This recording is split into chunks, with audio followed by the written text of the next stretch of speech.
नमस्ते बच्चों। Leap forward की ओर से मैं हूं आपकी होस्ट और दोस्त स्वरूपा। आप सभी का हमारे सैटरडे स्टोरी सेशन में बहुत बहुत स्वागत है। मुझे पूरी उम्मीद है कि आपने पिछले हफ्ते का हमारा सेशन जरूर देखा होगा। क्या आपको पता है कि आज के सेशन में भला क्या होने वाला है? आज रिंकी जा रही है एक बहुत ही सुंदर ऐसे पिकनिक पर। तो चलिए देखते हैं कि रिंकी की ये यात्रा कैसी चल रही है और आज उसे क्या नई जानकारी मिलती है। मैम, क्या आप मुझे मोगली की कहानी सुना सकती है? मुझे ना मोगली बहुत पसंद है। अरे वाह, मोगली की कहानी तो सबको पसंद होती है, लेकिन क्या तुम जानती हो जंगल बुक की असली प्रेरणा भारत के किस जंगल से आई थी? भारत से? मैम, मोगली वाला जंगल भारत में है?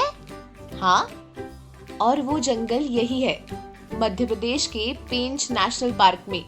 लेखक रुडयार्ड किपलिंग को मोगली की कहानी की प्रेरणा यही से ही मिली थी। मतलब हम अभी जिस राज्य में हैं, वहाँ मोगली जैसे जंगल है? हाँ रिंकी, और सिर्फ जंगल नहीं, मध्य प्रदेश में बहुत कुछ है, जैसे कि इतिहास, कला, नदियाँ, त्योहार, स्वादिष्ट खाना और ढेर सारी कहानियाँ। मैम, फिर तो आज चर्चा सिर्फ मोगली की नहीं, पूरे मध्य प्रदेश की होनी चाहिए। बिल्कुल सही कहा। Madhya Pradesh, the heartbeat of India. Right at the center of the Indian map lies a state so full of life, forest, history, animals and stories that it beats like the heart of the nation. Welcome to Madhya Pradesh, the heart of India. This is a land where ancient rivers flow through green valleys, where hills like Vindhyas and Satpuras rise gently across the land, and where children grow up with the songs of birds and the scent of mahua flowers in the air. Madhya Pradesh is also known far and wide as the tiger state of India, with more tigers than any other place in the country.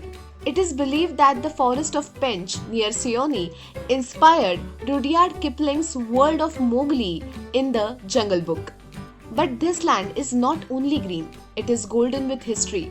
2000 years ago, Emperor Ashoka built the peaceful Sanchi Stupa, one of the oldest Buddhist monuments in the world. In the Bhimbetka caves, people painted their lives on stone walls long before cities even existed.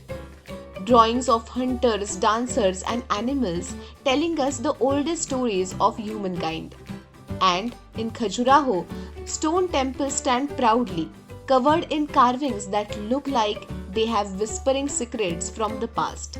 Madhya Pradesh is also the land of many people, Gonds, Bhils, Baigas and Sahariyas, each with their music, clothes and language. And when it comes to festivals, Madhya Pradesh sparkles. During Diwali, clay lamps light every doorstep.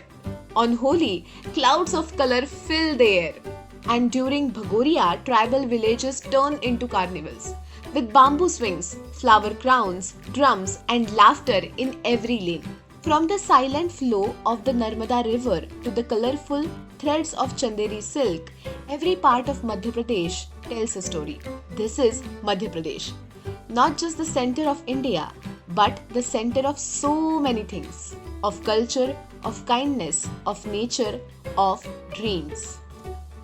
Ma'am, आपने बताया तो बहुत कुछ, लेकिन इतने सारे नाम थे, पेंच, भीमबेटका, चंदेरी, और मैम कुछ शब्द तो मुश्किल भी थे। कोई बात नहीं रिंकी, अब मैं तुम लोगों को यहाँ की पूरी जानकारी एकदम आसान भाषा में समझाऊंगी और जो शब्द या जगह मुश्किल लगी उनके बारे में भी बताऊंगी, क्योंकि तुम सब अच्छे से इसे समझ सको। चलिए एक बार फिर से पढ़ते हैं। Madhya Pradesh, the heartbeat of India. Madhya Pradesh Bharat की धड़कन। Right at the center of the Indian map lies a state so full of life, forests, history, animals and stories that it beats like the heart of the nation. इसका मतलब है भारत के नक्शे के ठीक बीच में बसा एक ऐसा राज्य जो जीवन, जंगल, इतिहास, जानवरों और कहानियों से भरा हुआ है, जो देश के दिल की तरह धड़कता है।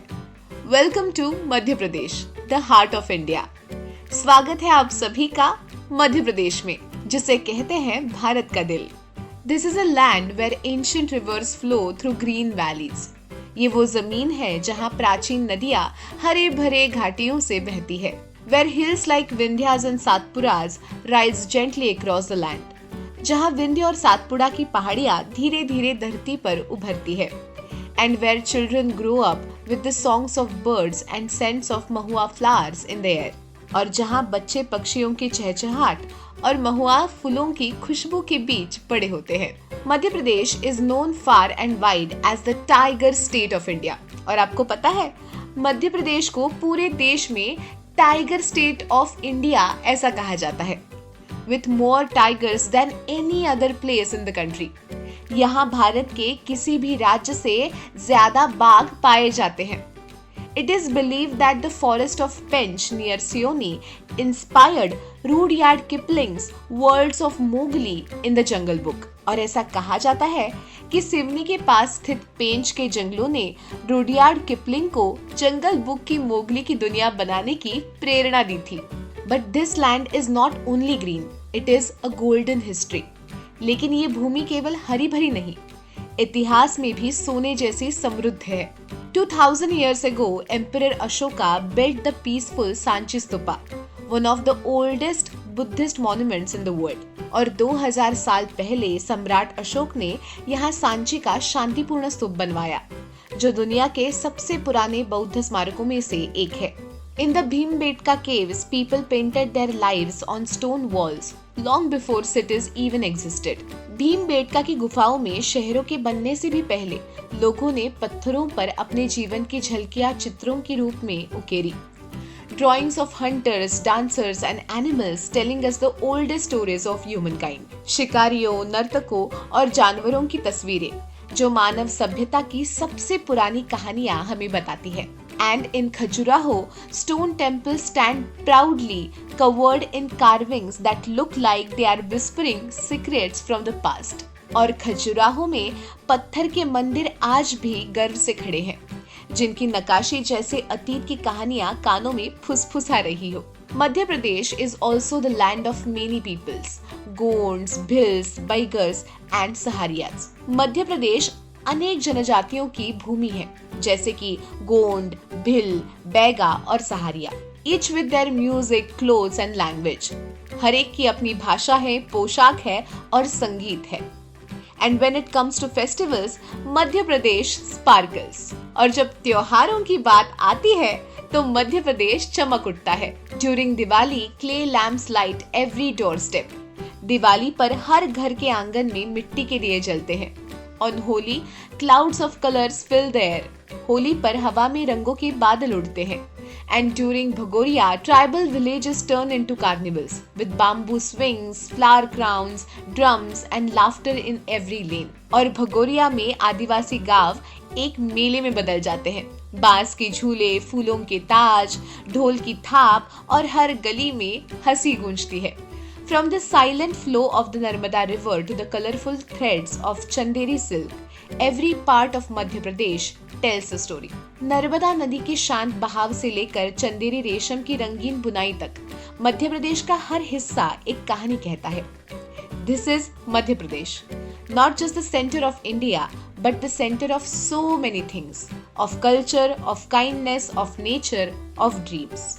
और ये है मध्य प्रदेश, न सिर्फ भारत का भौगोलिक केंद्र, बल्कि संस्कृति, करुणा, प्रकृति और सपनों का भी केंद्र.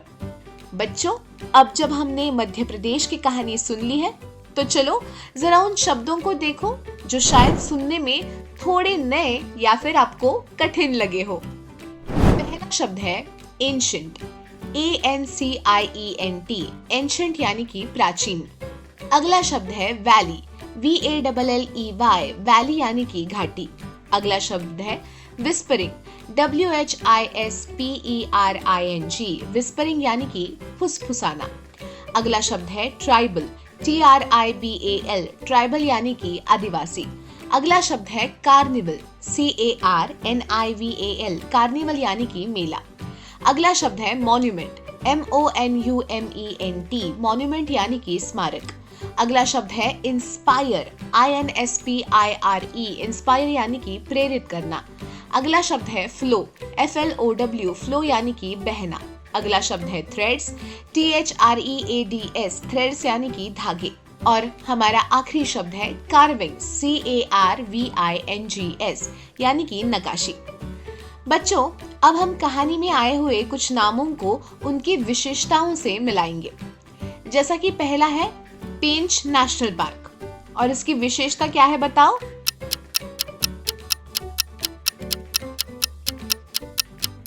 जी हाँ, जंगल बुक से प्रेरणा।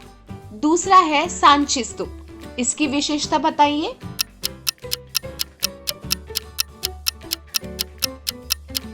जी हाँ, बौद्ध स्मारक। अब है चंदेरी, और इसकी क्या विशेषता है?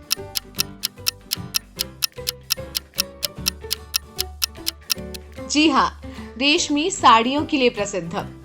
Very good. बच्चों, अब हम एक और एक्टिविटी करेंगे जिसमें आपको कुछ खाली स्थान आपको भरने होंगे। अब मैं कुछ वाक्य बोलूंगी जिनमें कुछ शब्द छूटे हुए हैं और आपको उन्हें भरना है। शुरुआत करते हैं हमारी प्यारी रिंकी से। रिंकी, चलो शुरुआत करो।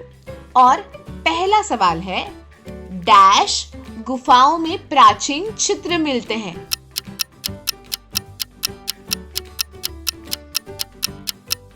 Ma'am, Bhimbetka. Rinki, very good. अगला सवाल है, डैश भारत का सबसे पुराना बौद्ध स्मारक है।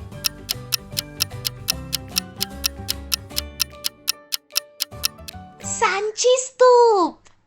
Very good Rinki. अब जाते हैं आगे। डैश में बने मंदिरों पर सुंदर नक्काशी है।